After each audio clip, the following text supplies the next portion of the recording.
com João Anzanello Carrascosa, um dos melhores contistas desse país. João, um grande prazer te receber aqui. Muito obrigado pela presença, por ter aceito o convite.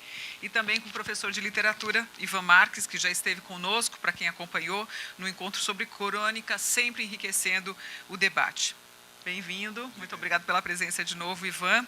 E nosso encontro está sendo transmitido pela web, pelo portal Cronópios e também pela Eventials. Obrigado, Pipol, mais uma vez pela parceria. Nós vamos discutir aqui o gênero conto, suas características principais, diferença em relação a outros gêneros, como a crônica e o romance, a novela, as dificuldades da construção de um bom conto, o conto moderno, os contos de Machado de Assis, o conto no Brasil, o conto de fora, o conto dos escritores românticos, modernistas, né? E os contos do nosso convidado, João Carrascosa. João Carrascosa publicou uma dezena de livros de contos, como vocês podem ver aqui, e viram no nosso PowerPoint, Hotel Solidão, O Vaso Azul, O Volume do Silêncio, Dias Raros, entre outros. E recebeu também importantes prêmios literários, entre eles o Guimarães Rosa, Radio France Internacional, o Jabuti e o APCA, em 2012, pelo seu último livro, Aquela Água Toda, um livro lindo aqui, editado pela COSAC, na IF. Ele é também autor de romances para o público infanto-juvenil e se prepara para lançar, em 2013, seu primeiro romance para público adulto. E nós vamos falar, claro, desse primeiro romance, desse primeiro voo, né, numa escrita de fôlego mais longo. Hoje, como eu disse, temos a participação de Ivan Marques, professor de literatura brasileira na USP. Ivan é autor de vários livros também, lançou no começo de abril esse livro aqui, Modernismo em Revista, é o último dele, e organizou algumas também, quase 7 antologias de contos. Estão eles todos aqui, Clara dos Anjos e Outros Contos, O Espelho e Outros Contos Machadianos, e também 4 antologias de contos, romantismo, história do realismo, histórias do pré-modernismo, histórias do modernismo, que saíram pela editora Scipione. Bom, é claro que a gente vai falar do conto ao longo desses períodos todos, né? E seria a minha segunda pergunta para o Ivan. Mas antes disso, eu quero passar a palavra para o Carrascosa para que ele nos defina o que é o conto, o que é um bom conto, na sua opinião, Carrascosa. Obrigado, Mona. Estou muito feliz de estar aqui com vocês, também junto com o Ivan e a plateia, que a gente está dividindo aqui essa manhã. Eu fico muito grato, porque há muitos bons contistas no Brasil trabalhando, e outros são romancistas, mas que também transitam pelo gênero conto. E ter sido escolhido, chamado por você aqui, muito me honra. Eu espero fazer jus aos grandes contistas brasileiros do passado e da atualidade. Bom, eu penso o seguinte, eu já está até um pouco no convite, né, para o nosso encontro, que eu vejo o conto, né, como um riacho, fazendo a comparação do romance como um rio de histórias, ou um rio histórias. O romance me parece a gente às vezes precisa até do outro gênero para, digamos, conceituar melhor o gênero que a gente atua. Pelo menos eu atuo mais no conto. Eu me sinto sempre como se fosse meu habitat. Me parece que é o espaço que eu tenho mais gosto, né, digamos, de me movimentar. Então, olhando o romance me parece ser uma história principal, uma raiz. E aí depois você tem outros afluentes que vão, né, trazendo pequenas outras histórias, outros enredos, formando essa ideia de romance. E o conto não, o conto é um riacho nesse sentido. Ele é um texto muito curto, ele é um texto que, por outro lado, ele passa por uma certa paisagem, mas, no entanto, ele também é profundo. Ele está sempre acenando já para o final, por conta de ser estreito, ou seja, ele impõe certas características, justamente por ser muito curto. Então, eu acho que, assim, nessa metáfora do riacho, ele também é uma metáfora da vida, o conto. Ele é curto e intenso, ou pelo menos na metáfora da vida que eu suponho que a gente deveria viver. Ela é, de fato, curta e que a gente deveria ser intenso. O romance me parece mais um gênero que é a vida que a gente gostaria que fosse. Porque são alguns episódios que você faz uma articulação buscando dar uma coerência, dar um sentido para ela, assim como você dá para a vida, ou tenta dar para a vida. Enquanto o conto, ele é episódico, ele é uma situação, que é como se esse riacho vai passando, e ele também consegue, de certa maneira, reverberar aquilo que está ao seu redor, as montanhas, o céu, ou seja, ele também pode reproduzir esse universo, ele é um microcosmos. Eu penso que o conto, ele sempre acena para o final, ele não pode ter elementos digamos, de adicionais de sobra, que podem sobrar, como uma história, um romance. E ele permite muita digamos, exploração diferente de narrativas. O conto pode ter um formato de história em quadrinhos, pode ter um formato de um cartão postal, pode ter um formato de uma carta, de uma conversa por telefone. Não que o romance também não possa ter, mas o conto, uma vez concentrado ali, ele vai, né, criando uma espécie de território muito específico, né? E é difícil, porque com um texto muito curto, ele tem que imediatamente trazer aquilo que o Tolstói dizia, que é o contágio. Você tem que ser transportado imediatamente, aquela história já tem que te levar. Isso me desafia muito, eu prefiro, né, escrever contos, assim, a maior parte da minha obra é de contos, por conta também de, olhando a vida, perceber que eu vejo muitas histórias se acenando, se desdobrando, brotando, e eu gostaria de narrá-las. No romance, você investe muito tempo numa história, com esses afluentes, mas você só pode contar aquela história. O conto, então, nesse sentido, ele eu me sinto mais gosto por fazê-lo, justamente porque, olhando esse cenário tão vasto, né, esse vasto mundo, como dizia o Drummond, eu tenho desejo, eu tenho vontade, sou um tanto instado pelo meu próprio espírito para escrever essas outras histórias que estão aí pululando. É interessante que, ao definir o conto, Carrascosa já, de uma certa forma, mostrou um pouco o que a gente vê na escrita dele, que é essa prosa mais poética, lírica, fazendo imagens com a natureza, para falar da intensidade. Mas eu queria, então, ouvir do professor Ivan Marques a definição do conto, né? O que na literatura é caracterizado como conto. Muita gente também confunde com crônica. Bem, é um prazer estar aqui com vocês. Bom dia a todos. Obrigado, Mona, pelo convite. Um prazer estar com o Carrascosa, que é um amigo e um contista que eu admiro também. Bem, embora eu esteja aqui como professor, eu tenho a dizer a vocês de cara que eu não sou especialista em conto, né? E nem sou professor de teoria literária. Eu sou muito mais um observador literário e, particularmente, um observador da literatura brasileira, que, como a gente sabe muito bem, é cheia de admiradores do conto, cheia de contistas exemplares, né? Então, o que eu vou aqui é pincelar algumas coisas e, antes mesmo de falar o que eu tenho a dizer, eu vou recomendar a quem não conhece esse livro, que é uma pérola, salvo engano, ainda não se publicou alguma coisa que suplante esse manual muito útil da minha colega da USP, Nádia Batella Gottlieb, Teoria do Conto. E eu recomendo, né, esse livro aí para os interessados e recomendo muito a bibliografia que ela traz no final, onde ela, de fato, faz uma compilação muito interessante sobre as melhores teorias do conto, né, inclusive vindas, muitas vezes, de escritores, né, como Cortázar, Quiroga, Borges. Né? Quer dizer, o conto ele tem aí uma série de admiradores, de praticantes, de cultuadores. O próprio Borges, que eu citei, não é?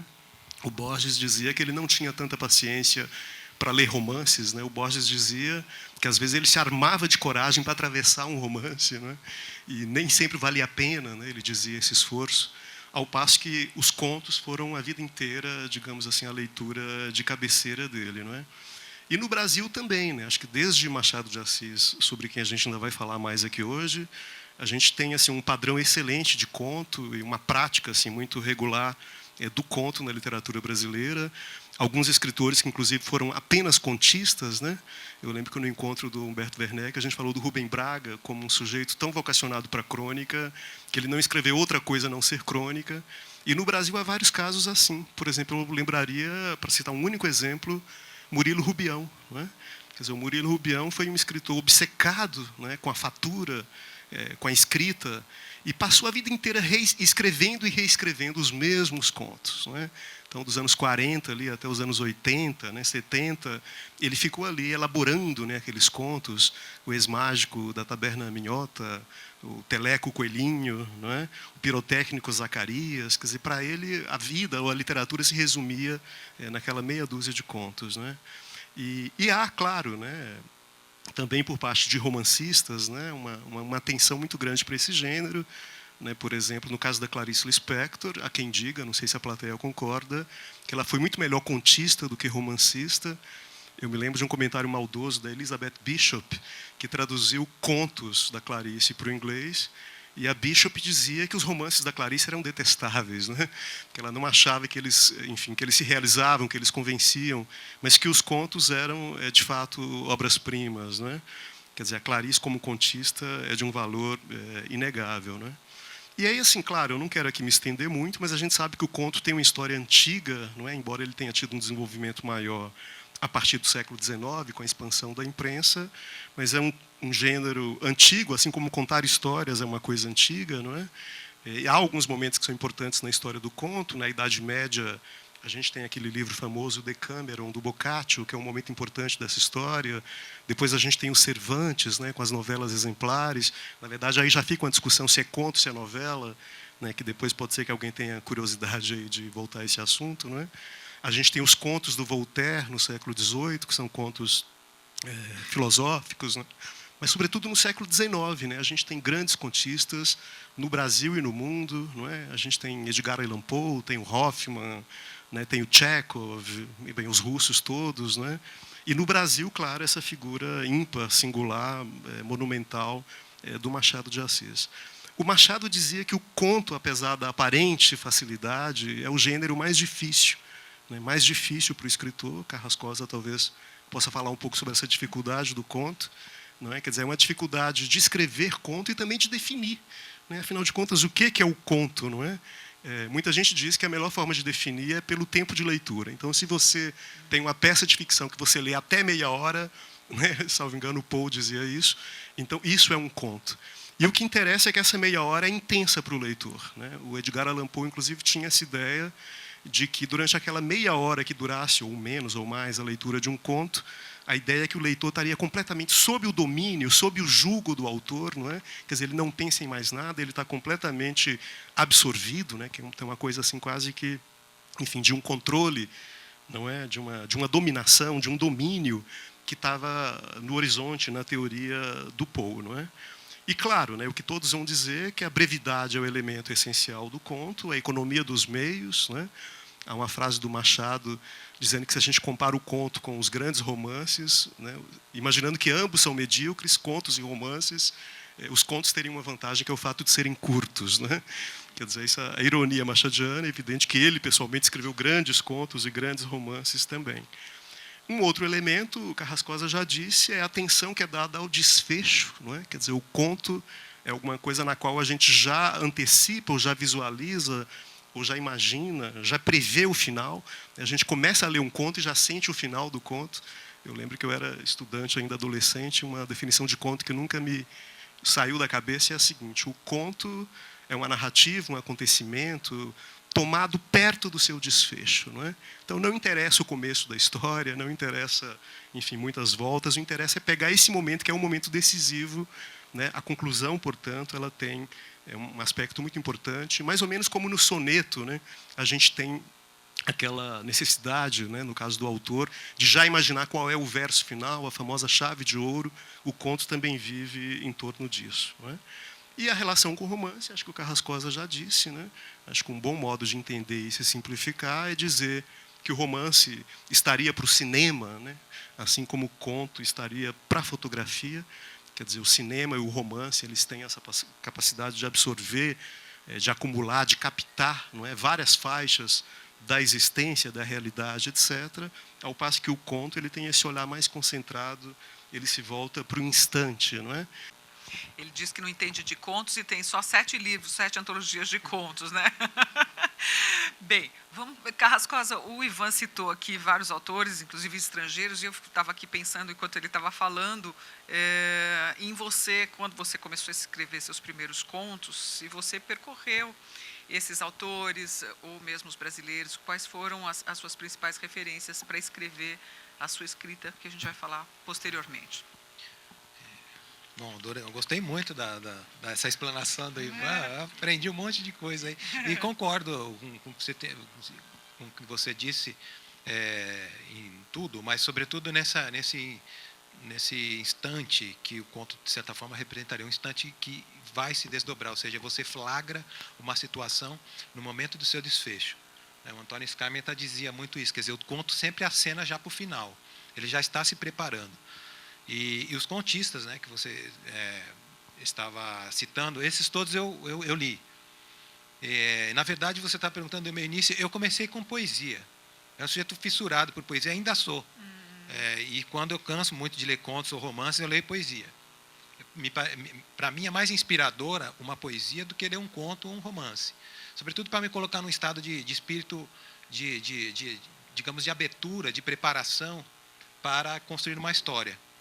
E esses autores, por exemplo, que o Ivan estava dizendo, os brasileiros, eu li Machado, Clarice Lispector, eu de fato concordo com ele, com quem ele estava dizendo que os contos de Clarice são espetaculares, eu os prefiro em relação aos romances. O próprio Cortázar, que é um escritor que também eu admiro muito, independentemente, por exemplo, do romance Os Prêmios, do engendramento que tem o Jogo da Amarelinha e outros romances que ele escreveu, eu acho os contos obras-primas do Cortázar. Para mim são espetaculares e eu prefiro como um escritor de contos. Borges, como ele estava lembrando, o Ivan também foi só um contista, embora também tenha sido um poeta, um ensaísta, mas é sempre a narrativa na prosa breve. Acho que você não lembrou o Dalton Trevisan, né? O Dalton Trevisan, o ano passado, recebeu o prêmio Camões, o principal prêmio, né, em língua portuguesa, e praticamente teve um ou outro romance, mas assim, ele fica para a história como obra, não como um romancista, mas sim como um contista. E outros grandes contistas. Então, eu lia muita poesia no início, e aí comecei a ler, sobretudo, o Carlos Drummond de Andrade e o Manuel Bandeira. Me tocavam muito, mesmo Cecília Meirelles. Esses autores, eu percebia que alguns poemas deles estavam abertos para a narrativa. Eles eram poemas em prosa, ou seja, contavam uma história também. Eu lembro do Impurezas do Branco, que é um livro do Drummond, não um livro maior, um livro principal de poesia, mas um livro que me tocou muito porque ele transitava contando histórias, e era um livro de poesia. Também o próprio Manuel Bandeira também encontrava esse percurso narrativo. E aí eu acho que isso foi também configurar um pouco a minha prosa, que é um conto. O conto, para mim, eu procuro ter um exercício mais sofisticado com a linguagem. Não quero só contar a história, eu acho que a maneira de contar, colocando um ritmo próprio que ela pode ter, uma respiração, uma cadência, me obriga a fazer uma prosa que resvala pela poesia também. Tem uma compreensão de que ela busca musicalidade. Então, dependendo daquilo que eu vou escrever, eu procuro um som mais orquestral ou mais monocórdico. Então, os brasileiros, depois do boom dos anos 70, eu li todos esses autores que estouraram nos anos 70. Então, Roberto Drummond, mesmo o Dalton Trevisan, aí tinha ali o Sérgio Santana, todos esses escritores que começaram a fazer, né, literatura muito do conto, eu lia tudo, eu era um sujeito, né, apaixonado pelo conto. E aí eu comecei a sentir que esse era o meu desafio, que eu gostava de escrever. Depois que eu saí do poema, né, que eu comecei a escrever os primeiros textos literários, eram poesia. Que eu publiquei uma vez, ainda assim, em edição independente, quando eu tinha 16 anos, eu publiquei um livro de poesia. É uma novidade, né? Mas aí eu passei para a prosa, nunca esquecendo esse trabalho com a linguagem, que a gente encontra, né, no Guimarães Rosa, que também acho fascinante, os contos de Sagarana, ou Primeiras Histórias, Tutameia. Penso que O Grande Sertão é um livro também cheio de pequenas histórias. No fundo, ele tem um monte de contos ali, né? Embora tenha um composto de romance. E aí o que me leva também é um pouco dessa definição. Para mim, o romance é O Grande Sertão. E o conto são veredas. Muito bom. Alguém gostaria de fazer alguma pergunta já aqui na plateia? Beatriz Amaral. João, uma pergunta de caráter bem pragmático. Eu gosto muito dos seus títulos. E há autores que não dão a menor importância para o título e chegam a dizer, em debates, assim, mas o título vem, de repente é uma frase, ou no caso de uma coletânea de contos ou de poemas, é um poema ou é um conto qualquer. Outros dizem, não, eu só dou no final, porque aí eu tenho uma noção exata e completa do trabalho. Outros programam antes. Né? Eu quero exatamente... E a beleza do título é justamente sugerir, né, insinuar, não revelar, mas fornecer pistas. Né? Então, eu queria perguntar a você se, no seu processo de criação, e você é um escritor bastante prolífico, já com uma carreira, se você chegou a desenvolver, involuntariamente ou não, algum procedimento para isso, ou seja, se vem para você no final, se você prefere dar no final, se coloca um título provisório e depois vai mudando, se isso acontece, a cada obra o título vem num momento diferente, ou se você acabou desenvolvendo. Aí queria aproveitar só depois, porque perguntar também para o Ivan, que na obra do Carrascosa se fala muito da questão da epifania, dos afetos, das relações, e me fez lembrar, você falou de tantos autores, eu lembrei do José J. Veiga, que eu li na infância, na adolescência, e acho que não tem sido reeditado, e achei que tinha algum parentesco. Se pudesse falar também, é isso. Obrigada pela pergunta. Carrascosa, depois Ivan.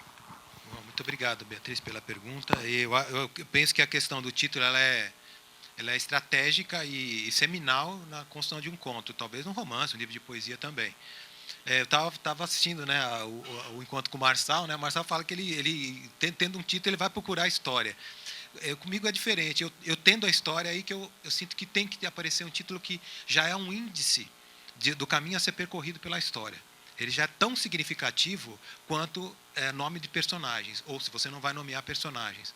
Assim também como é a paragrafação do livro, como é a entrada das vozes dos personagens, como é o diálogo. Tudo isso, a história, eu acho que a história tem um ritmo, uma respiração que você vai em busca.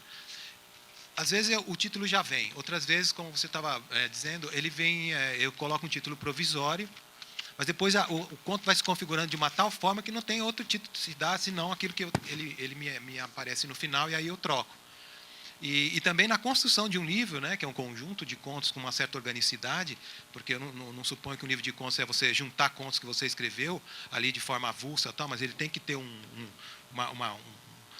universo ali de vertebral, né, para você fazer as amarrações. Então tem histórias que você fala, não é desse livro, não é desse projeto. Também eu acho que a entrada dos contos, a ordem que você vai colocando, também faz todo um sentido. E depois o nome do livro, né? Então, primeiro o nome do conto que você vai criando um conjunto, depois o nome do livro. Que tem que ter um projeto também para ele, né? Às vezes você nomeia com um conto do livro, mas às vezes você tem que nomear de outra maneira. O livro te pede outra nomeação. E aí você lembrou, até me antecipando um pouquinho ao Ivan, do J.J. Veiga, também praticamente um contista, né, mais do realismo mágico e tal, um escritor também que eu li muito e conheci também. Em certo momento existia um prêmio J.J. Veiga em Goiânia, e aí eu lá tinha meus 20 e poucos anos, eu ganhei um concurso e era do J.J. Veiga, e aí eu fui e recebi das mãos dele o prêmio. Para mim era um negócio espetacular, conhecer um escritor vivo, um cara que fazia, né, escrevia aqueles cavalinhos de platiplanta, aquelas maluquices e tal. Pô, máquina extraviada, era uma coisa que incentivava a gente, dizer, poxa, então eu posso fazer, né? E não só ele, outros escritores, né, Ivan, que são contistas, né, que o Graciliano Ramos aí que tem, né, um projeto esse ano por 100 anos dele e tal. A gente estava até conversando outro dia e talvez a gente fale um pouco mais aqui também. De certa maneira tem um livro de contos, né, o Insônia, e também Infância é praticamente um livro de contos. Vidas Secas. E Vidas Secas é um livro de contos, se a gente for olhar, né, por essa construído em quadros e tal. Você quer complementar? Não, eu só queria aproveitar a deixa. Eu realmente deixei de citar muita gente, né? Eu falei de Murilo Rubião como um caso emblemático, né? Mas o J. Veiga, sem dúvida, excelente contista. Mas também dá para lembrar de outros nomes, né? Osman Lins, João Antônio, não é? Bernardo Ellis, que também é de Goiás, não é? Rubem Fonseca, né? Que eu acho que os contos são imbatíveis. Luiz Vilela, Lígia Fagundes Telles, não é? Quer dizer, o conto, de fato, tem uma tradição forte no Brasil. E achei interessante a lembrança do J. Veiga, porque é alguma coisa que eu acho próxima da produção do Carrascosa também, não é? Quer dizer, eu, quando li Os Cavalinhos de Platiplanta, eu lembro que eu fiquei, assim, para além do realismo mágico, que é alguma coisa, enfim, importante ali, mas eu gostava muito de perceber as entrelinhas e os silêncios que tem no meio daquela narrativa, né? Quer dizer, me parece que é dos nossos contistas assim, mais densos, mais poéticos. E não entendo, né, porque que essas obras param de circular, não é? Eu acho que é uma grande lembrança, assim, o J. Veiga, né? Oi. Carlos, sou jornalista e escritor também. Eu perguntar como é que foi a batalha para publicar o primeiro livro. De literatura, né? Continua sendo uma batalha publicar os outros livros também. Embora a gente tenha a editora Cossack Naif, Record e outras editoras que nos publicam, o que aconteceu no primeiro livro foi o seguinte: eu tinha construído um conjunto que chamava-se Hotel Solidão, um conjunto de contos que formavam 8 histórias, e cada uma dessas histórias transitavam por um elemento. Então, 2 histórias passavam na terra, o elemento principal da história era a terra, outras 2 histórias eram na água, e outras tinham fogo como elemento e o último como ar. E aí construí essa história depois de uma oficina literária com João Silvério Trevisan, que foi muito, muito iluminadora na minha vida, na minha experiência como escritor. Daí esse livro estava pronto, eu concorri com esse livro a um prêmio que agora está sendo reeditado, né, concurso de contos do Paraná. E aí venci esse concurso. E daí eles fizeram uma edição no Paraná, uma edição feita pela própria Biblioteca e Secretaria de Cultura do Paraná, e não era uma edição comercial. Aí, no entanto, eu tinha esse livro pronto, comecei a procurar as editoras e ninguém publicava, porque ninguém publica, né? Autor iniciante, coisa e tal, e editoras pequenas. Mas aí existia uma editora que chamava-se Escrita, que estava começando a lançar, nessa coleção aqui, chamada Coleção Brasilis, estava começando a publicar autores brasileiros. Então, eu tinha lançado 2 livros, um livro do Rony Walter Jatobá, que era o Tizil, tinha lançado o Miss Danúbio, do Marçal Aquino, e tinha mais 1 ou 2 livros. Daí, o Marçal falou, manda o seu original para lá. E aí eu mandei e eles quiseram publicar. E daí a gente publicou Hotel Solidão, foi a minha estreia, de fato, na literatura adulta. Já tinha publicado 2 livros infantis. Que ano foi esse? Esse foi em 94. E daí foi super... Tinha ganho o concurso em 92. Em 93 tinha saído da edição pela Secretaria de Cultura lá do Paraná. Mas só em 94 saiu esse livro. Então, demorava muito mais. Mas foi um livro muito bem recebido como estreia. E daí depois ele abriu alguns caminhos, né? Então, cada um acaba tendo sua história de estreia, né? Tinha alguém que queria fazer mais uma pergunta? Por favor, você se identifica, olha para a câmera e faz a pergunta para a câmera também. Olá, meu nome é Mayra Garcia, eu sou poeta, ex-aluna do João Carrascosa, do qual eu tenho muito orgulho. Então, a pergunta eu faço até para os dois. Eu tenho muita curiosidade de saber como é que é a rotina para criar. Eu sempre que eu posso, faço esse tipo de pergunta. Então, eu queria saber, porque acho que todo mundo tem essa curiosidade, porque não é fácil, né? Você ficar concentrado, né? Ter aquela verve e entrar, né? Então, eu queria saber como é que é esse ritual para vocês. Obrigado, Mayra. É bom te ver aqui, bom ver outras pessoas queridas que eu conheço aqui e outras que espero que sejam queridas também. Só pelo fato de estar aqui já... Isso aí é curioso, porque houve um tempo que não se perguntava só coisas intelectuais para os escritores, né? E daí eu lembro de uma ocasião que veio o Saramago aqui no Brasil, e o João Silvério televisão perguntou para ele, mas como que você escreve? De manhã, à tarde, não sei o quê? Aí falaram, não, por que você está fazendo essa pergunta? E hoje virou, né, uma coisa importante você saber, porque afinal a gente é operário da palavra, né? Eu penso o seguinte, eu sou um sujeito muito concentrado na história que eu tenho para contar. Eu fico muito inquieto quando vem uma história, eu estou no meio dela, ou no começo. Enquanto eu não acabo, eu fico muito inquieto. Eu acordo muito cedo e já sento para escrever. Às vezes você escreve um pouco, às vezes menos, às vezes bastante.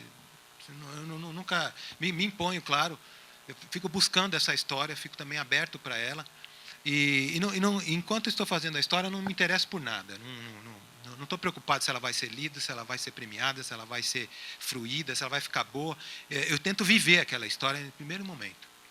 Porque eu acho que você tem que ter uma aproximação total, você tem que estar em conexão com essa história, porque, de certa maneira, a história primeiro te convenceu a você escrever. Como autor, quer dizer, você escreve... O que você escreve? Qual que é o seu tema? Primeiro você tem que ser convencido por uma situação muito forte, né? E aí, uma vez convencido, eu me entrego a trabalhar nela, especificamente. E aí vem um pouco da definição do que eu penso também de literatura, sobretudo do conto, que ela é uma reconstrução racional de uma emoção. Essa é a minha visão, quer dizer, algo que você sentiu, ou que sentiram e que te contaram, e você precisa enquadrar, você precisa formatar, você precisa, de alguma maneira, represar aquilo, né, nessas margens. E você o faz com as palavras. E aí, se você for, né, se você conseguir trabalhar bem, o leitor, na hora que ele lê, ele atualiza a sua emoção. Então, eu faço. Às vezes, eu fico em estado a retornar a história à noite, ou no outro dia. Às vezes, no fim de semana, eu quero escrever. Quer dizer, é uma coisa se diz que você sofre muito para escrever, eu acho que sofre, mas você tem muito prazer também. Eu acho uma relação que tem hora que a única coisa que você quer é estar diante daquela tela de computador e seguir com aquela história, e ver o que ela te traz, descobri-la. Né? É como se você estivesse escavando alguma coisa, você está sempre na escuridão. E quando você vai vendo aquilo clarear, você vai ficando mais forte para construir aquela história, e você já sabe, eu vou construir, eu sei que está na minha mão. O Cortázar dizia, né, que quando ele percebia que um conto estava vindo, ou uma história que ele fosse escrever, ele era preso de uma alegria assim, furiosa, que ele não aparentava, mas que era uma coisa muito íntima. E eu sinto isso quando uma história está chegando. Você fica tomado, assim. Quer dizer... Você fala. É claro que, por exemplo, eu não escrevo um conto de uma sentada. Eu sou um sujeito que vou construindo devagarzinho, porque como ele é uma construção, né, uma reconstrução racional, você tem que, de novo, conseguir trabalhar com os elementos para que essa emoção, de fato, consiga ser atualizada pelo leitor. Porque senão você escreve qualquer coisa, não tem contexto, e aquilo passa a ser uma coisa confessional, que só serve a você. Então é uma construção, o nome do personagem, como que ele vai aparecer, como que as ações vão se constituindo naquela história. Então é uma coisa muito, assim, é uma edificação. Qualquer texto, a gente sabe, né, em teoria de literatura, qualquer texto é uma construção. O texto não é uma psicografia, o sujeito senta, sai uma puta história. Não, você vai construindo aos poucos. Tem escritores que conseguem mais depressa, sentam, fazem um conto naquele dia, escrevem a crônica para o jornal daquele dia. Eu faço muito devagar, porque me dá prazer ir descobrindo aos poucos a história. Agora, durante muito tempo, você foi redator publicitário em grandes agências de publicidade aqui em São Paulo. E eu sempre ficava me perguntando, Carrascosa, como é que você conseguia conciliar essas duas jornadas, do escritor que trabalha com esse lirismo todo, né, com esses momentos tão delicados, que tem todo um ritmo próprio do silêncio, da calma, do interior, com esse ritmo frenético de agência de publicidade que precisa entregar tudo para ontem, com essa vida toda fragmentada e desfocada que a gente tem, que é um convite ao desfoque todo o tempo, né? Como é que você, então, complementando a pergunta aqui da plateia, como é que você conseguia conciliar essas duas jornadas, né? Se era mais disciplina, questão de horários, e também lidar com essa inspiração que você falou, né? Quer dizer, se de repente baixava isso no meio da agência, separava o que você estava fazendo, como é que era isso, essa divisão de trabalho? Eu militava em várias frentes. Eu era professor universitário, que continuo sendo, redator de agência de propaganda, e tinha a construção da minha obra. O meu projeto de literatura é um projeto de vida, não é um projeto de literário. Eu acho que a vida, eu sinto que eu vim escrever. Então, eu tinha que produzir, queria fazer. Eu acordava muito cedo, como eu já acostumei, né, estava dizendo, até mais cedo, porque eu já acordava e escrevia alguma coisa, e daí depois ia para a agência de propaganda. Aí não dava mais para escrever. Às vezes, sobretudo quando eu escrevi romance infanto-juvenil, que são 4, até trouxe alguns aqui, eu era perturbado pelos personagens no meio do expediente. Então, talvez por isso eu até parei de escrever romance quando eu estava em agência, porque não tinha tempo. Você ficava aqueles seres ali te incomodando, querendo soluções, querendo ir para uns caminhos. Mas eu me lembro de algumas vezes, na hora do almoço, eu parava, a gente tinha 2 horas de almoço, em geral, nas agências onde eu trabalhei. Hoje está mais apertado, né? E aí, pelo menos 1 hora, eu ficava ali escrevendo. As pessoas saíam, porque também tinha muitas vantagens. Primeiro, as pessoas saíam. Então, ao redor ficava silêncio. Daí eu já podia trabalhar. Segundo, quando eu ia almoçar mais tarde, os restaurantes já tinham menos gente. Então, eu podia ir, ficar quieto, tal, pensar se eu escrevi, já estava legal, e pensar nos jobs da agência. Então, eu fazia, às vezes. E aí, quando chegava a noite, às vezes, também eu fazia. Claro, o universo de agência de propaganda, ele exige também que você tenha uma mão de ficção. Você tem que construir um comercial de 30 segundos, uma história em 60 segundos, ou mesmo um texto de mídia impressa que conta uma história. Você tem que ser rápido para fazer aquilo. Com o tempo eu aprendi. E eu acho que me ajudou também a buscar uma certa economia, uma certa precisão no conto. Não tem nada que pode sobrar. De tal forma que quando eu fazia comerciais, eu faço muito menos, mais como freelance, às vezes você pegava um comercial de 30 segundos, chegava até os 20 e falava, pô, mas tem uma eternidade, ainda tem mais 10 segundos, o que eu ponho aqui? Você imaginava uma cena para construir essa história, porque sobrava só 5 segundos ou 3 segundos para o pack shot, né? A apresentação do produto, o logotipo do anunciante e tal. Então você fala, nossa, tem tanta coisa para pôr aqui. Então você aprende um outro tempo, né? E foi muito gostoso esse período. Gosto muito, gosto de ser instado, porque ali, digamos, em agência de propaganda, você estava ali para fazer um trabalho de encomenda, né? Que é um trabalho assim, você tem que contar uma história. Às vezes tinha que contar uma história de um anunciante que faz 50 anos. Não é contar uma história com fatos. Olha, esse anunciante chegou aqui com tal produto, fez isso. Não, era contar uma história mais interessante. Eu lembro, por exemplo, uma campanha de 60 anos da GM no Brasil, foi escrita pelo Washington Oliveto. Tem a história do Vinícius de Moraes. Como ele era namorador, ele tinha um carro, o carro dele era um GM. Então, ele vai contar um monte de história com namorados. O próprio Oliveto conta que tentou entrevistar o Vinícius muitas vezes e não conseguiu. Aí ele mesmo escreveu a história, como se ele fosse o Vinícius. Quer dizer, uma história interessante, bacana, tal, que não é simplesmente episódica, factual. Tem uma mão literária. Isso de mim foi exigido muito tempo, essa habilidade, né, em agência de propaganda. Você tinha que fazer. Para mim foi legal, porque me abria caminhos, né? Um pouco com essa ideia de contos, eu quero escrever várias histórias. Então, uma hora eu ia fazer um comercial para um produto infantil, um brinquedo, ou um chiclete, uma bala, outra hora eu ia fazer para um banco.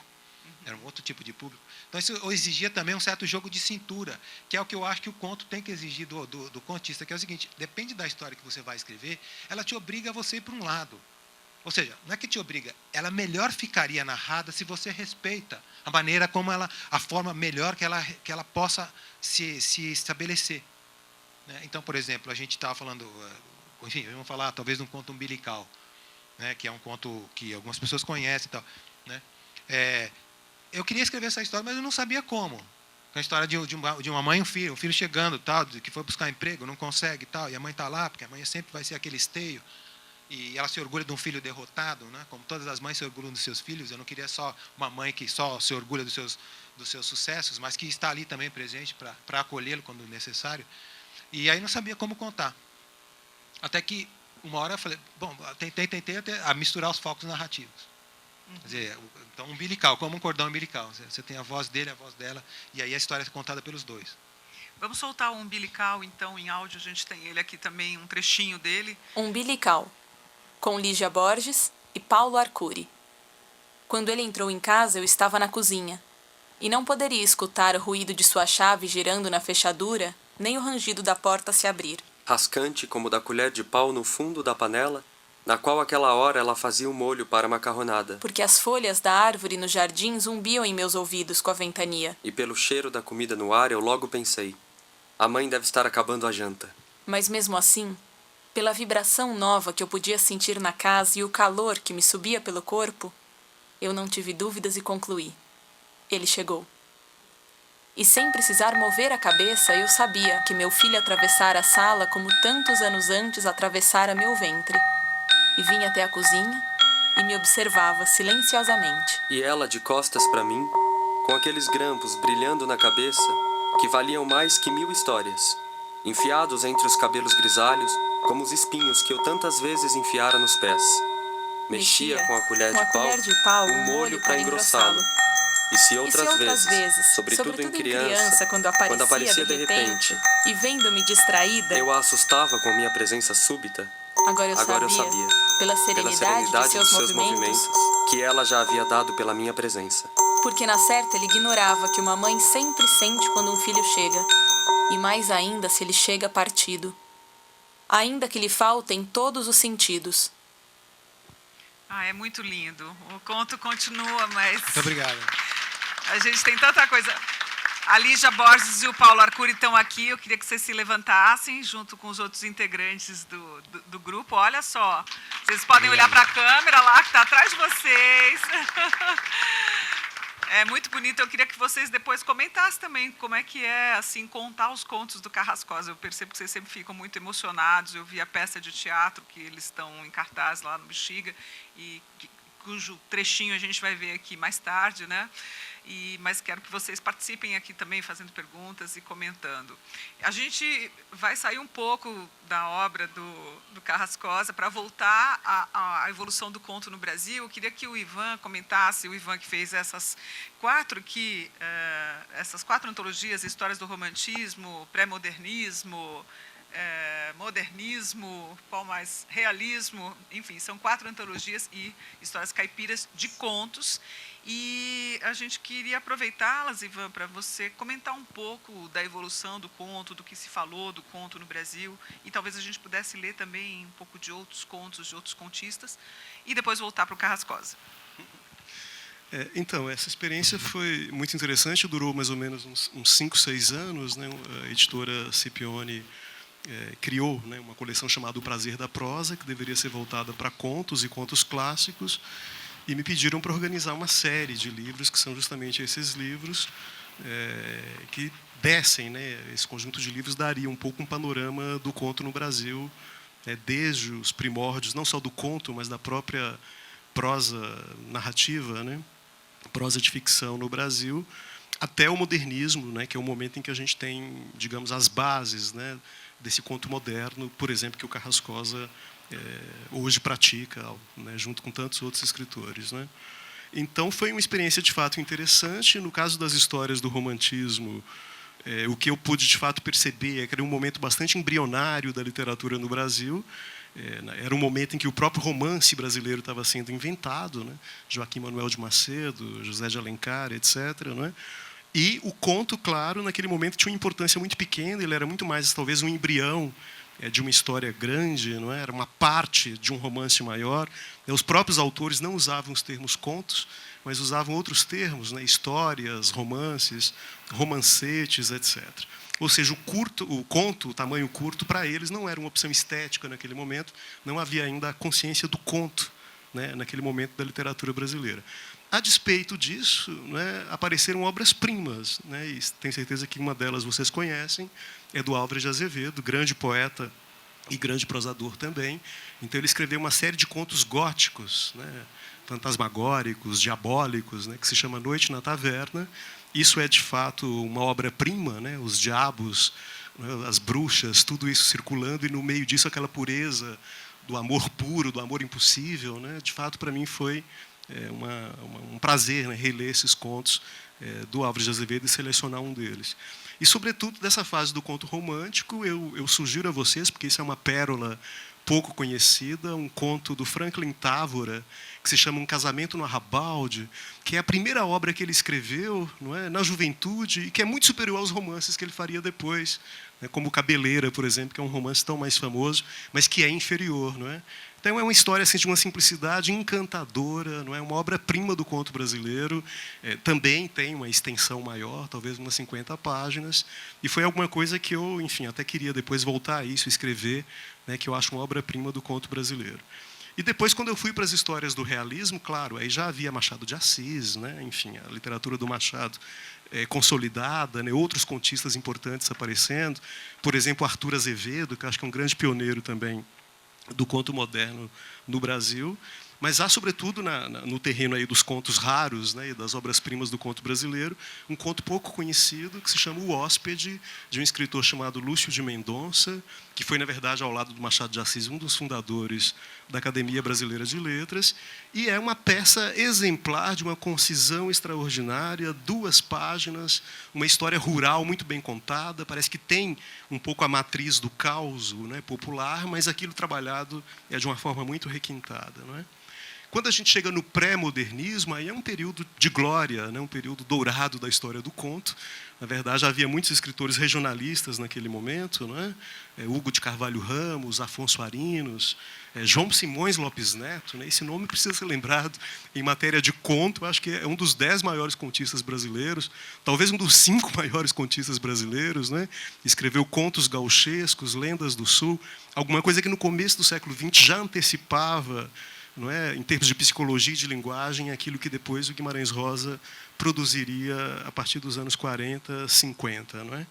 É até interessante que, naquele momento, havia tanta produção de contos que uma crítica, a Lúcia Miguel Pereira, ela chegou a dizer, né, ela tinha, na verdade, pouca simpatia pelos regionalistas, daí ela dizia assim, como os regionalistas não têm profundidade psicológica, como para eles, né, os personagens são produtos do meio, por isso é que eles preferem o conto. Né? Senão eles não poderiam, talvez, tratar dessa matéria numa forma mais longa, que seria o romance. No entanto, bastava a leitura daqueles contos para perceber o que havia de densidade psicológica, sobretudo em João Simões Lopes Neto, e também num outro contista que eu tenho que lembrar, que é o Valdomiro Silveira, de São Paulo, que escreve em dialeto caipira e que eu também acho uma coisa preciosa. Não é? E depois, quando chega no modernismo, claro, né, a gente tem grandes contistas já atuando, né, Mário de Andrade, para começar, não é? Mas também Antônio de Alcântara Machado, que foi outro que só escreveu contos, não é? E com uma linguagem muito moderna, aquela coisa mesmo do modernismo, de dialogar com as linguagens novas, com o cinema, não é? Com o jornalismo, mas também com o samba. Né? Você pega, por exemplo, o primeiro livro de contos do Marques Rebelo, que se chama Oscarina, é um livro que tenta trazer para a literatura o que o Noel Rosa significava na música popular, quer dizer, a poesia dos subúrbios. Né? Na verdade, isso eu também achei interessante, organizando a antologia Histórias do Modernismo, que a gente pensa sempre no modernismo como alguma coisa muito conectada com o processo de modernização, não é? E que era, sem dúvida, digamos, problemático, precário no Brasil. Mas o que a gente nota é que, na área do conto, especialmente, os contistas gostavam das histórias periféricas que se passavam nos arrabaldes das grandes cidades. Não é?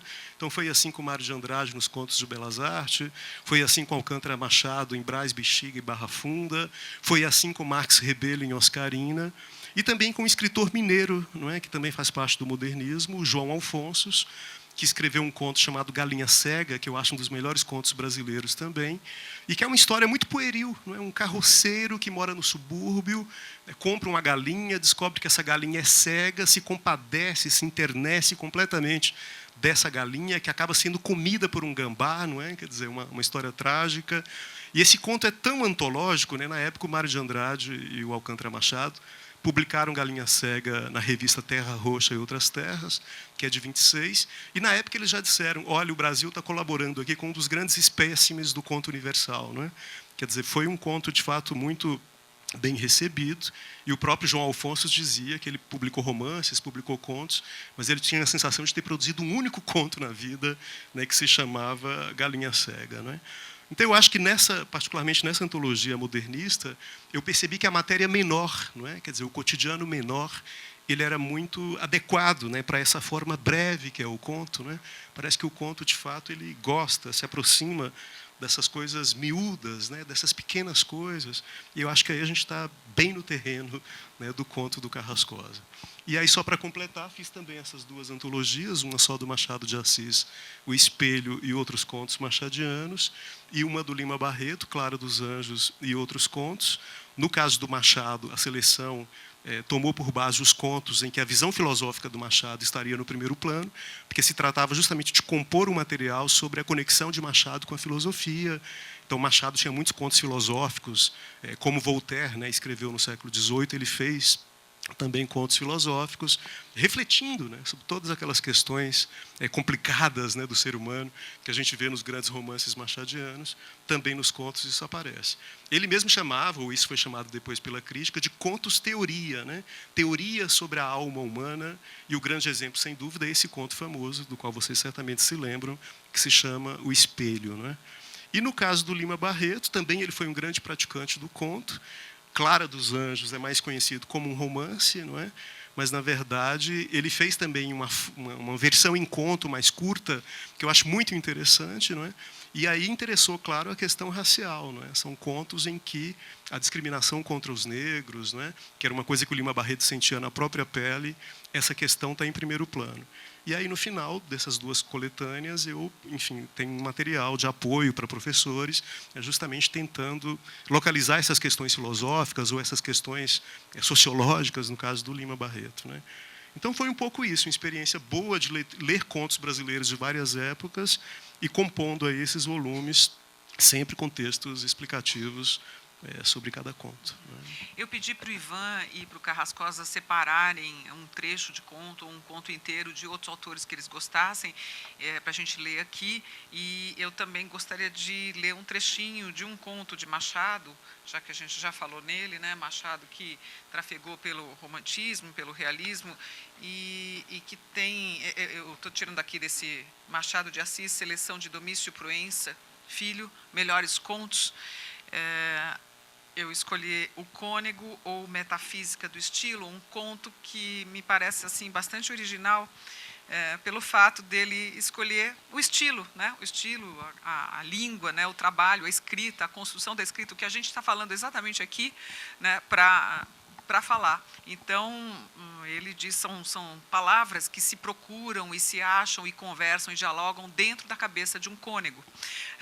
Então, por isso, o cônego ou a metafísica do estilo. Claro que eu não vou ler o conto inteiro, mas apenas um trechinho só para vocês saborearem.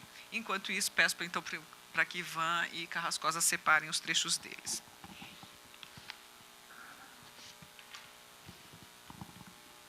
Cá estamos.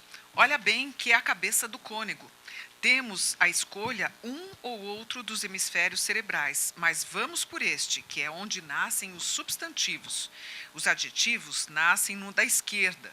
Descoberta minha, que ainda assim não é a principal, mas a base dela, como se vai ver. Sim, meu senhor, os adjetivos nascem de um lado e os substantivos de outro, e toda a sorte de vocábulos está assim dividida por motivo da diferença sexual. Sexual? Sim, minha senhora, sexual. As palavras têm sexo.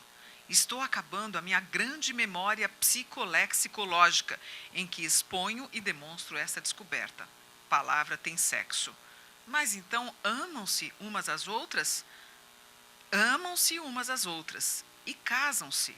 O casamento delas é o que chamamos estilo. Senhora minha, confesse que não entendeu nada. Confesso que não. Pois entre aqui também, na cabeça do cônego, estão justamente a suspirar deste lado. Então, eu escolhi esse trecho que eu acho muito interessante, muito original, né? A originalidade de Machado, e queria dar esse gostinho para vocês. Quem sabe entrar aqui também tem o Alienista, né? Que é um dos grandes conto bem longo de Machado, que eu gosto muito. Mas Carrascosa, o seu. Eu sou muito grato a ele, que é um escritor que chama-se Raduan Nassar. Escreveu um romance, Lavoura Arcaica, e uma novela que é também muito, muito bonita, que é Um Copo de Cólera, e um livro de supostamente contos, chamado Menina a Caminho, cujo conto principal chama-se Menina a Caminho, é um pouco mais longo, poderia também ser pensado numa novela, e, no entanto, junto com os outros textos aqui, esse que eu vou ler, que chama-se Aí pelas 3 da tarde, é um conto de apenas uma página. Então, acho que está... Aliás, retomando um pouco do que o Ivan estava dizendo, da releitura de contistas de vários momentos do Brasil, eu me lembrei daquela coletânea, né, os 100 melhores contos brasileiros do século, né, que é uma coletânea organizada pelo Ettore Morricone. Essa é uma coletânea que fez um sucesso incrível, teve várias reedições, é um livro de 500 páginas e milhares de pessoas compram, curiosamente. Se fala que o conto não vende, etc. E por acaso, esse conto também, que eu vou ler agora aqui, do Raduan Nassar, está nessa antologia.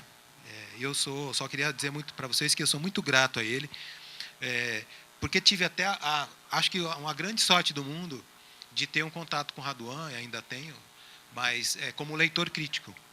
Depois que eu publiquei o Hotel Solidão, o Raduan foi meu leitor no Vaso Azul, depois no Duas Tardes, que é outro livro de contos, e, por fim, no Dias Raros. Daí para frente também a gente continuou a nossa amizade, mas, obviamente, não queria mais atrapalhar, levando meus textos para ele ler, etc. Mas sou muito grato e continuarei sendo. Bom, esse é um autor que, então, eu escolhi aqui.